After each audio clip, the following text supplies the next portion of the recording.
Bullies corner none in church. They had no idea who she really was. Sister Vesper Donnelly knelt in the front pew of St. Catherine's Chapel, her small frame barely visible beneath the traditional black habit that seemed to swallow her whole. At barely 5'2", with delicate hands and a soft voice that rarely rose above a whisper, she looked like every stereotype of a sheltered religious woman who'd spent her entire life behind convent walls. The morning light, filtering through stained glass windows, illuminated her pale complexion and gentle features, making her appear almost ethereal in her devotion. What the residents of Millbrook didn't know was that before taking her vows 5 years ago, Sister Vesper had served 8 years in the Army's Special Operations Command. She'd been Captain Vesper Donnelly then, leading reconnaissance missions in some of the world's most dangerous territories. Her small stature had been an asset in covert operations, allowing her to blend into crowds and move through spaces that larger operatives couldn't navigate. But all of that felt like another lifetime now. After losing her entire unit in an IED explosion that she'd survived only by chance, Vesper had turned to faith for healing. The Catholic Church had offered her the peace and purpose that military life no longer could. She'd traded combat boots for simple sandals, tactical gear for religious robes, and weapons training for prayer and service.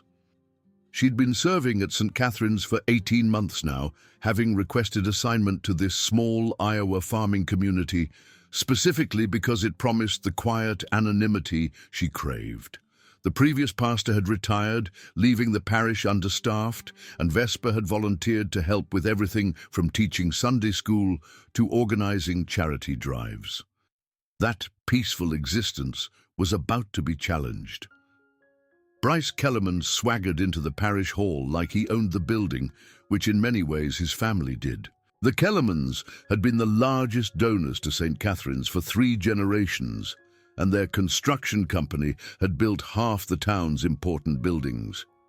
At 6'4", with the kind of muscular build that came from both gym time and manual labor, Bryce commanded attention wherever he went. His expensive clothes and confident grin announced his status as local royalty.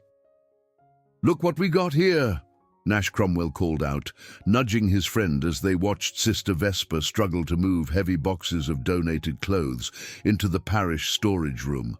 Nash's family owned the biggest farm equipment dealership in the county, making him Bryce's natural ally in the local power structure. "Sister Mouse is playing dress-up again," Bryce observed with cruel amusement, using the nickname he'd coined for her. "Bet she's never lifted anything heavier than a prayer book in her whole sheltered life." Reagan Whitfield laughed from her position, lounging against the donation table, her designer purse and perfectly styled hair marking her as someone who viewed charity work as a social obligation rather than genuine service. As the mayor's daughter, she enjoyed the status that came with associating with the Kellerman family while looking down on people she considered beneath her social class. "Maybe we should help her," Reagan suggested with false sweetness. "Show her how real people handle physical labor." Sister Vesper heard every word but continued her work in silence, her jaw set with quiet determination. She'd encountered their type before in the military, entitled officers who thought rank and family connections gave them license to abuse anyone they perceived as weak or different. The harassment had started small when she'd first arrived at St. Catherine's. Snide comments during parish meetings about her unworldly suggestions for community outreach, deliberate interruptions when she tried to speak during planning sessions, loud conversations about her appearance and competence whenever she was within earshot. But over the past few months, their behavior had escalated significantly. They'd begun showing up at church events specifically to create problems for her. During the monthly food drive, they'd accidentally knocked over her carefully organized donation tables. At the parish picnic, they'd made jokes about her vows that were inappropriate enough to make other parishioners uncomfortable. The worst incidents happened in the church itself. Bryce would time his arrivals to interrupt her prayer sessions, speaking loudly about worldly matters to disrupt the sacred atmosphere.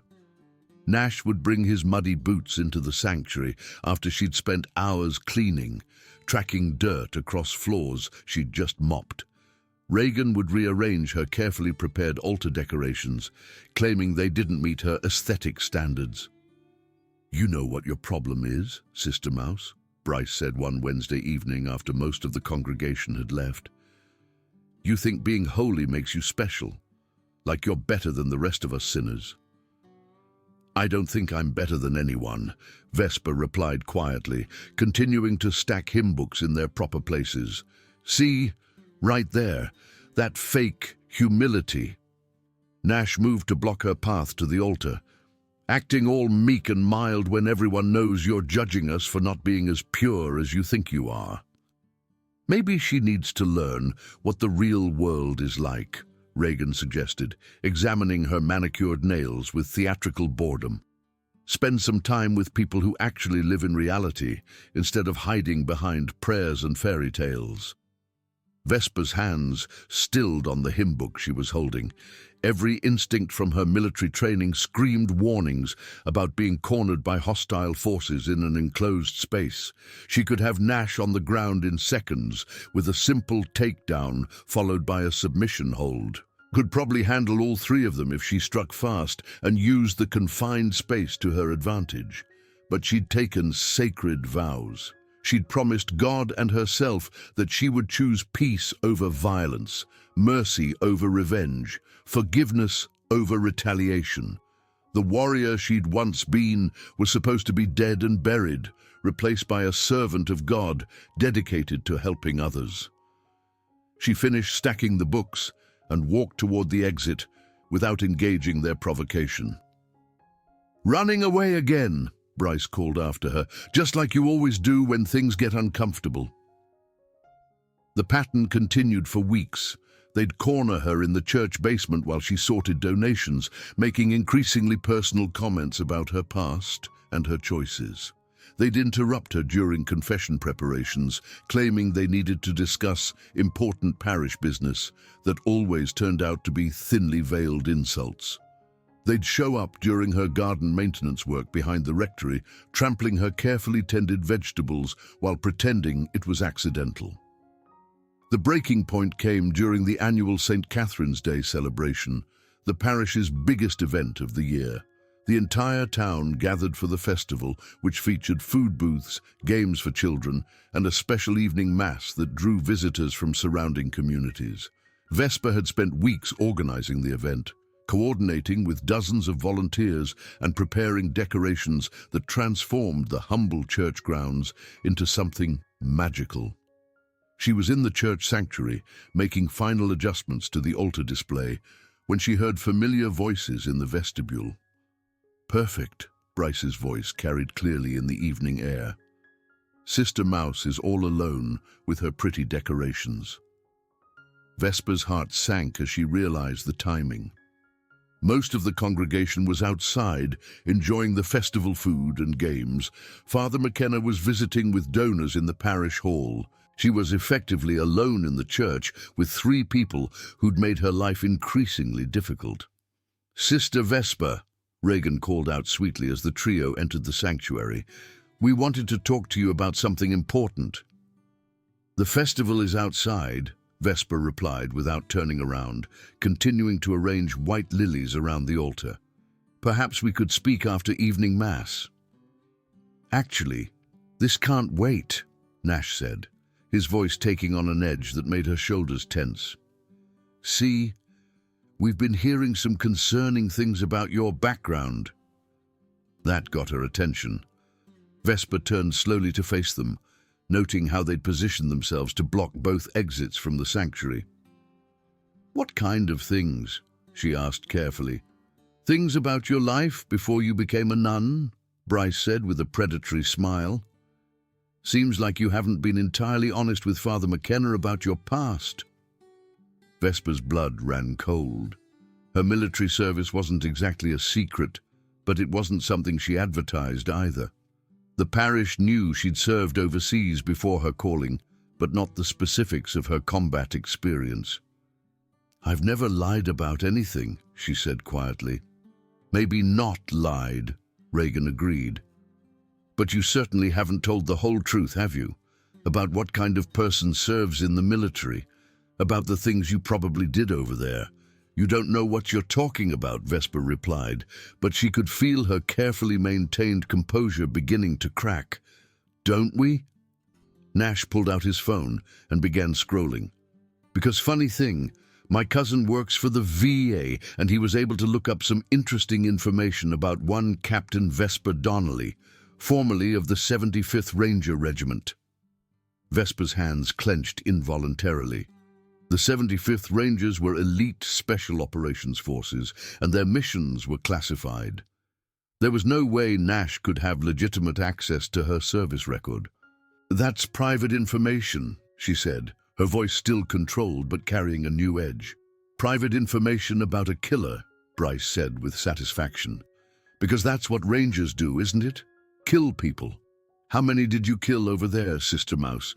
How many bodies did you leave behind before you decided to play dress-up as a holy woman?" The accusation hit like a physical blow. Vesper had lost more friends than she'd ever wanted to count, had made decisions in combat that would haunt her for the rest of her life, had seen and done things that drove her to seek redemption through service to God. "You don't understand what war is like," she said, her voice barely above a whisper. "Oh, we understand plenty," Reagan said with mock sympathy. "We understand that you're a fraud, a killer pretending to be a saint. What do you think Father McKenna would say if he knew the truth about what you really are?" "What do you think the congregation would say?" Nash added. "All those families who trust you with their children during Sunday school. All those people who come to you for spiritual guidance. Think they'd feel the same way knowing you have blood on your hands?" Vesper felt the walls of the sanctuary closing in around her. These three had somehow discovered the darkest chapter of her past and were using it as a weapon against everything she'd built since. "What do you want?" she asked. "We want you gone," Bryce said bluntly. "This is our church, our community. We don't need some damaged military reject contaminating our sacred space with her presence. You have until the end of today's service to resign your position," Reagan added. "Tell Father McKenna you're not suited for parish life. Make up some story about a calling elsewhere. And if I don't, then everyone in Millbrook learns exactly what kind of person is really hiding under that habit," Nash threatened. "Every gory detail of your military service, every life you took, every family you destroyed." Vesper stared at them for a long moment, processing the ultimatum. They had no idea what they were threatening to unleash, no understanding of the sleeping giant they were poking with a stick. But instead of fear or submission, she felt something she hadn't experienced in years. The same crystalline clarity that had kept her alive through countless combat missions. The cold, tactical assessment that separated trained warriors from panicked civilians. Her grandmother's voice echoed in her memory. "Sometimes, Vesper honey, the only way to stop a bully is to show them what real strength looks like." "I have a better idea," she said quietly, her voice carrying a new edge that made all three take an unconscious step backward. "What's that supposed to mean?" Bryce demanded, but his earlier confidence was wavering. Instead of answering immediately, Vesper moved away from the altar and into the center of the sanctuary. Her posture had changed completely. No longer the submissive nun cowering before their threats, but something altogether more dangerous. "You want to know about my military service?" she asked, her voice carrying clearly through the sanctuary. "You want to threaten my place in this community based on my past?" "That's right," Reagan said, though she sounded less certain than before.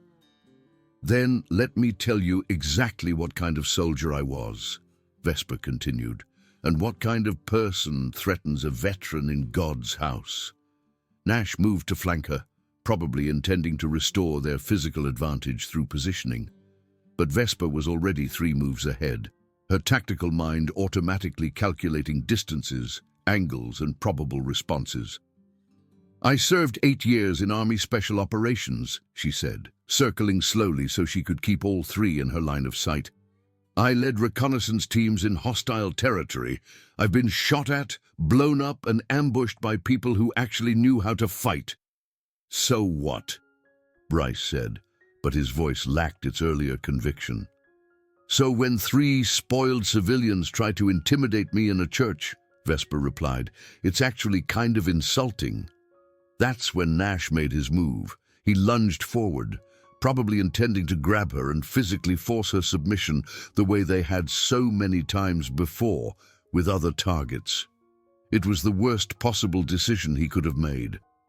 Vesper caught his outstretched arm, pivoted on her heel, and used his own momentum to send him flying over her shoulder in a perfect judo throw. He crashed into the wooden pews with enough force to scatter prayer books and kneelers across the sanctuary floor. The sound echoed through the church like thunder. Reagan screamed as Nash hit the ground, but her cry was cut short when she realized Vesper was already moving toward Bryce. "Your turn," Vesper said calmly, settling into a combat stance that made her religious habit look like warriors' robes instead of symbols of submission. Bryce swung at her with all his strength, a wild haymaker driven by panic and wounded pride. But Vesper had faced trained enemy combatants in life-or-death situations. A panicked civilian throwing punches in a church was barely worthy of her attention. She slipped his punch easily, stepped inside his guard, and drove her knee into his solar plexus with surgical precision.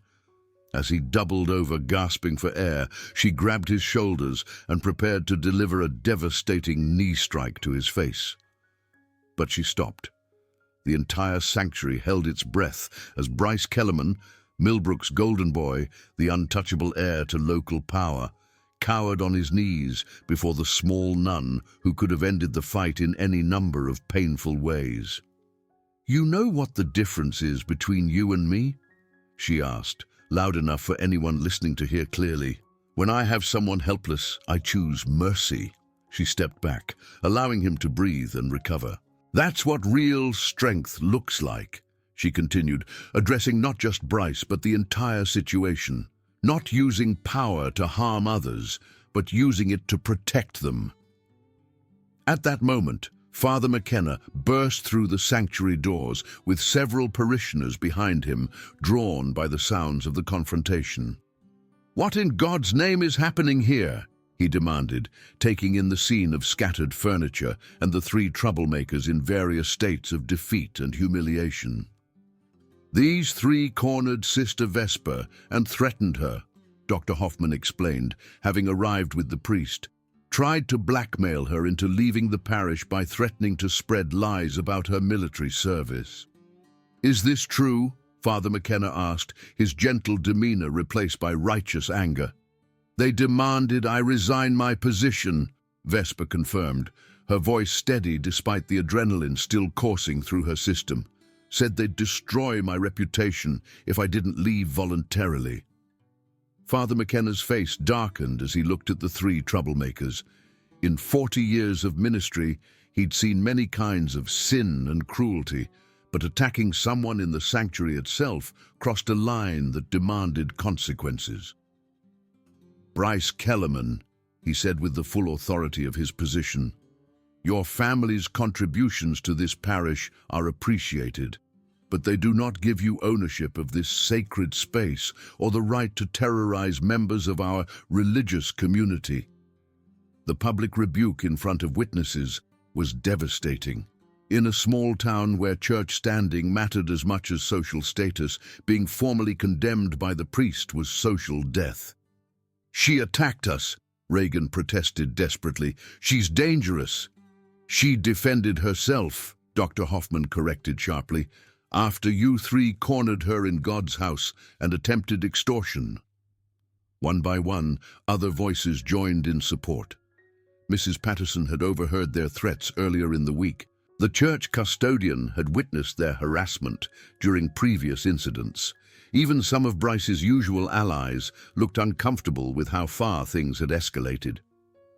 As the three gathered themselves to leave in humiliation, Vesper made a decision that surprised everyone present.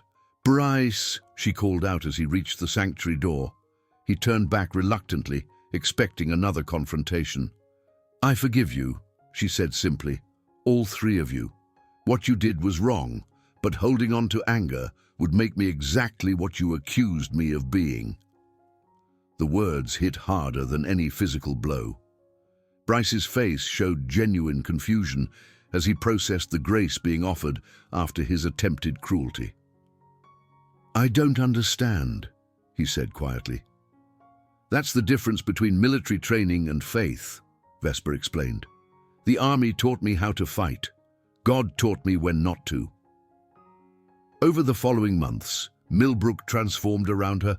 Word of the church incident spread through the farming community, but the story that emerged focused on restraint rather than violence, mercy rather than revenge. Bryce and his crew found their influence significantly diminished. The story of how the quiet nun had physically dominated the town's bullies while offering them forgiveness became local inspiration, growing more meaningful with each retelling. For Vesper, everything changed. Her congregation approached her with new respect, seeking counsel on matters of both spiritual and practical courage. Veterans in the community reached out to share their struggles with civilian transition. Former skeptics acknowledged that her unique background made her extraordinarily qualified for ministry in a community that understood sacrifice. Most meaningfully, her relationship with Dr. Hoffman deepened into something beyond friendship, built on mutual respect and shared commitment to serving others. 6 months later, Vesper was tending her garden when she spotted troublemakers cornering a new volunteer near the parish hall. This time, she didn't hesitate. "Can I help you?" she asked, approaching with quiet confidence. The would-be harassers recognized her immediately. Word of the Kellerman incident had become regional folklore about hidden strength and unexpected courage. "No problem, sister," one said quickly. "Just welcoming the newcomer." "Good. Because this parish protects its volunteers," Vesper replied, placing a protective hand on the young woman's shoulder. "We don't tolerate intimidation in God's house." They dispersed immediately, leaving the volunteer amazed at such effortless authority. 1 year later, Bryce approached her after Sunday service with obvious nervousness. "Sister Vesper," he said quietly, "I owe you an apology. What we did was completely wrong." She studied his face, seeing genuine remorse where arrogance once lived. "What changed?" she asked. "I joined the National Guard. Basic training gave me perspective on real service and sacrifice, made me understand how badly I misjudged you." "Apology accepted," she replied, "but what matters now is how you choose to move forward. I want to actually serve this community instead of just taking from it," he said. "Maybe you could teach me what real strength looks like." As he left, Vesper reflected on her journey. She'd come to Millbrook to escape her warrior past, only to discover that the qualities making someone a good soldier, discipline, courage, protecting innocence, were identical to those making someone a good servant of God. Her military service wasn't a shameful secret, but the foundation for meaningful ministry. Combat experience had prepared her for spiritual battles in civilian life.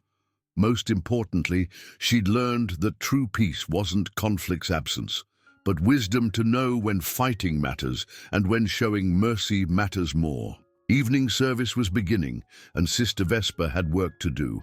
But now she moved through the sanctuary with quiet authority, earned through both strength and grace. Because in a community valuing faith and character over family name or wealth, Sister Vesper Donnelly had proven that still waters run deepest and that the strongest warriors often choose when not to fight.